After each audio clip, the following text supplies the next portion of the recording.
भारताने पाकविरोधात सुरू असलेलं ऑपरेशन सिंदूर आता थांबवलंय. दोन्ही देशांकडून युद्धविराम अर्थात सीज फायर लागू झालाय. तशी अधिकृत घोषणा पत्रकार परिषद घेत भारताच्या परराष्ट्र मंत्रालयाने आणि संरक्षण मंत्रालयाने जाहीर केली.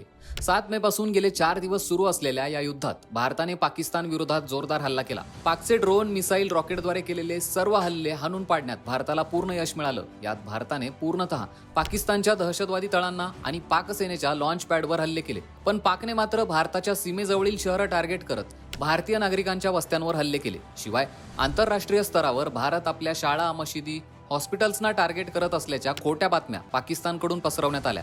त्यात भर म्हणून आपण JF-17 ने ब्रह्मोस, S-400 सुदर्शन चक्र फॅसिलिटीज, नगरोटा दारुगोळा केंद्र आणि आदमपूर सुरतपूर ही भारताची एअरबेस नष्ट केल्याचा दावाही पाकिस्तानने केला.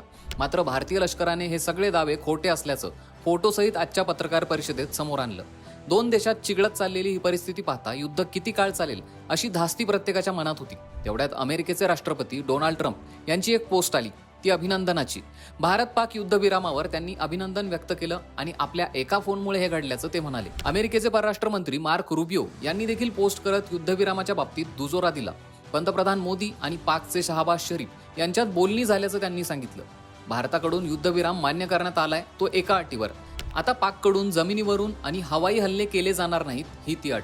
कोणतंही दहशतवादी कृत्य म्हणजे युद्ध समजलं जाईल अशी घोषणा होताच अमेरिकेच्या मध्यस्थीने पाक सेनेने केलेला युद्धविरामासाठीचा हा प्रयत्न हेच सांगतोय की भारताविरुद्ध पाकने अखेर माघार घेतलीच. भारतीय सेनेने केलेल्या कामगिरीचं देशभरातून कौतुक होतंय. त्यांच्या या शौर्याला लगावबत्तीचा सलाम आणि शहीदांना नमन.